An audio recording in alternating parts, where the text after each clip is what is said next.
ছাত্র জনতার রক্তে ভেজা বিজয়, ২১ দিনের চরম আতঙ্ক উৎকণ্ঠার অবসান, পথে পথে বিজয় মিছিল, উল্লাস।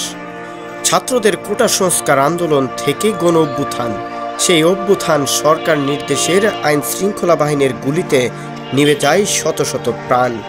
এর বিনিময়ে অবিস্মরণীয় এক জয়ের পথ দেখা পেয়েছে ছাত্র জনতা।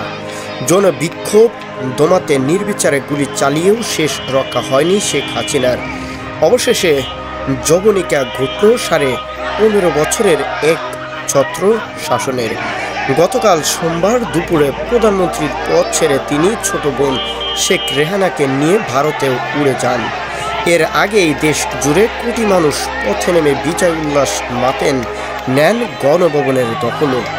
আবু সাঈদের গণ অভ্যুত্থানের পর ধরে শিক্ষার্থীর, শ্রমিক, মজুর সহ শত শত মানুষ গত ২১ দিনের শাসকের বন্দুকের নলের সামনে বুক পেতে দাঁড়ানোর নজরবিহীন সাহস দেখান।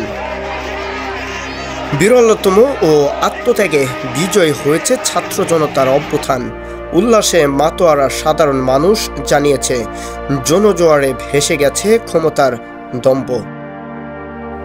সরকারি চাকরিতে কোটা বাতিলের ২০১৮ সালের প্রজ্ঞাপন গত ৫ জুন হাইকোর্ট বাতিল ঘোষণা করলে অসন্তোষের শুরু হয়।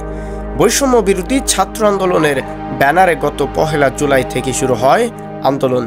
তৎকালীন সরকার হাইকোর্টের রায়ের বিরুদ্ধে আপিলের ঘোষণা দিলেও কৌশলে ৩০% মুক্তিযোদ্ধা কোটা ফেরত আনার চেষ্টা করেছে অভিযোগ তুলে শিক্ষার্থীরা সরব হন। গত ১৪ জুলাই সাবেক প্রধানমন্ত্রী গণভবনের সংবাদ সম্মেলনে প্রশ্নের জবাবে আন্দোলনকারীদের রাজাকারের বাচ্চা বলে আখ্যা দেন। আর এতেই পুরো ছাত্র জনতার মধ্যে এক নতুন অধ্যায় সৃষ্টি হয়। সেখান থেকেই ধরে একের পর এক গণ অভ্যুত্থানের মধ্য দিয়ে শেষ পর্যন্ত স্বৈরাচারীর অবসান ঘটল বাংলাদেশ থেকে।